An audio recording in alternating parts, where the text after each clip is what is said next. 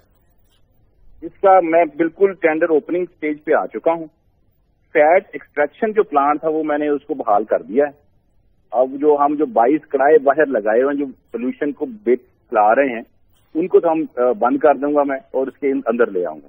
دوسرا پمپس جو ہیں انشاءاللہ ود ان اے منتھ آپ کو جو پمپس جو ہیں ہمارے، ٹھیک ہے، ایک آخری گزارش وہ بھی اس کو بھی جواب دیجیے گا، یہ جو انکوائری رپورٹ تھی جس کا میں بار بار ذکر کر رہا ہوں، اس کی روشنی میں آپ نے کیا اقدامات اٹھائے ہیں؟ اور ایک سوال لے لیجیے نا ساتھ میں سر، یہ جو شہابی حسن صاحب ہیں ان کا کافی ذکر ہے اس انکوائری رپورٹ میں، یہ مینیجر تھے، جی ایم تھے اس پلانٹ کے، یہ کہاں پائے جاتے ہیں؟ ان کے خلاف کیا کارروائی کی ہے آپ نے؟ جی ہاں، ان پر ایف آئی آر ہو چکی ہے اور یہ اس وقت اسٹے پہ چل رہے ہیں۔ اچھا، تو اسٹے کہاں سے ملا ہوا؟ ہائی کورٹ سے؟ جی ہائی کورٹ۔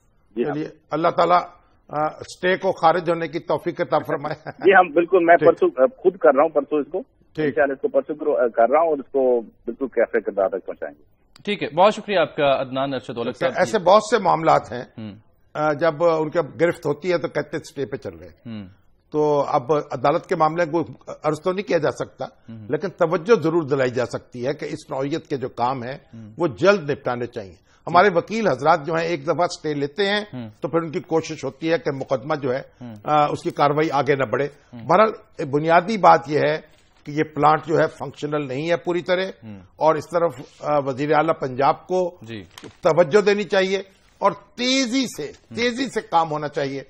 ٹھیک ہے، شامی صاحب مخدوم رشید کا بھی ہم نے ذکر کیا تھا جی کل کے شو میں، اور اس بارے میں آپ بتا رہے ہیں کچھ اپڈیٹ سے نوٹس لیا جا چکا ہے ہماری اس توجہ دلاؤ نوٹس کے اوپر؟ وزیر اعلیٰ پنجاب نے نوٹس کا لیا ہے اور اب کیا جاری کیا ہے، 2-3 دن کے اندر یہ مجھے اطلاع دی گئی ہے کہ وہاں ایک باقاعدہ حکم جاری ہو جائے گا اور وہاں ایگریکلچر یونیورسٹی قائم ہوگی اور کسی بھی شخص کو پرائیویٹلی وہ زمین نہیں دی جائے گی، وہ زمین اوقاف کی ہے۔ اوقاف جو ہے مخدوم عبدالرشید حقانی صاحب رحمۃ اللہ علیہ ان کے مزار کا ہے، ان کے ساتھ منسلک ہے اور اس پر کسی شخص کو بھی کاروبار کرنے کی اجازت نہیں ہونی چاہیے، یہ اصولی بات ہے۔ ٹھیک ہے ناظرین، یہاں پر پروگرام کا وقت ہوتا ہے ختم، آپ سے ملاقات ہوگی کل، تب تک کے لیے اللہ حافظ۔